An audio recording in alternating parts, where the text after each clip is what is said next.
Don't make yourself chief. These words may sound simple, but they carry deep meaning in the psychology of Carl Jung, the great thinker who explored the hidden world of the human mind.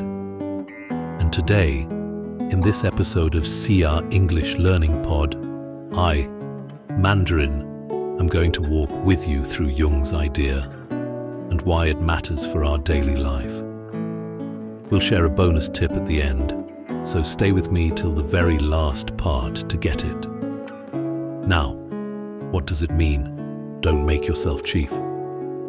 Jung believed that many of us try too hard to be in control, to be the leader, the chief, the one on top, even inside our own mind. We force ourselves to always be strong, always be right, always be perfect. But Jung warned that this attitude actually creates more suffering. He once explained that the self is not just our ego, the little I that wants to rule everything. The self, in Jung's view, is larger.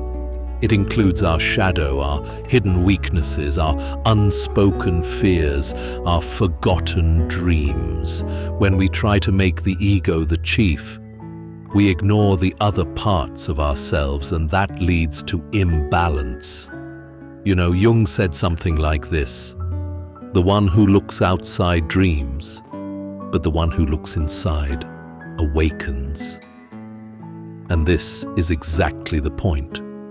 True growth does not come from making yourself a ruler over others, or even a ruler over yourself in a harsh way. It comes from listening to the whole of who you are. Psychologists today call this integration, the process of bringing together your strengths and your weaknesses, your light and your shadow. And if you think about it, society often tells us the opposite. It says, be the best, show no weakness, be the chief. But Jung would smile and say, no, don't make yourself chief, instead make yourself whole. Let me ask you, have you ever felt like you had to put on a mask of strength, even when inside you were breaking? Have you ever pushed yourself to lead, to take charge, even when deep down you wanted to just rest? That's the ego trying to be chief. Let's take an example. Imagine someone who always wants to be the boss in every group, always leading, never listening. On the outside, they look powerful, but on the inside, they may feel empty, disconnected, even lonely. That's because the ego is ruling like a dictator, while the deeper self, the wiser, more balanced self, is ignored. Jung believed that true wisdom comes when we stop forcing and start listening to our dreams, our emotions, even the parts we don't like. He called this process individuation, becoming your true self, not the false chief your ego tries to create. Another psychological angle here is humility. Modern research shows that humble people are more balanced, more at peace. Why? Because they don't try to be chief all the time. They allow others to shine. They accept their own mistakes, and they live with less pressure. Jung himself said, "The privilege of a lifetime is to become who you truly are." That means, don't make yourself chief, make yourself authentic. And think about this.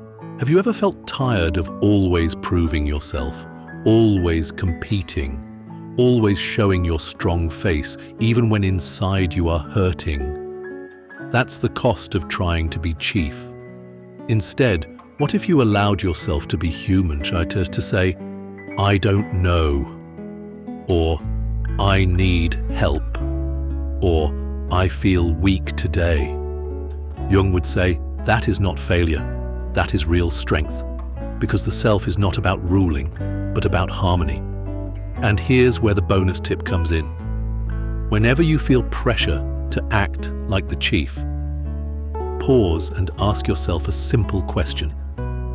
What is my deeper self trying to tell me right now? It may say rest. It may say be kind. It may say listen.